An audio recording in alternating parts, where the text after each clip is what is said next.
আমি কি পাবো?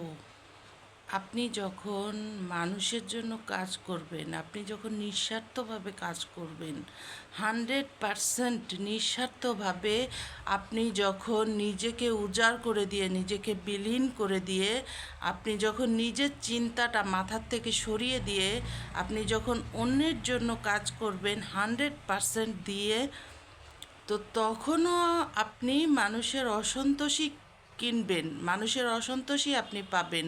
এটা না যে আপনি মানুষের সন্তুষ্টি পাবেন, কখনোই পাবেন না, কারণ মানুষ এরকমই। কিন্তু আশার কথা কি জানেন, সুখের কথা কি জানেন, যে আপনাকে পুরস্কৃত করবেন মহান আল্লাহ, মহান সৃষ্টিকর্তা।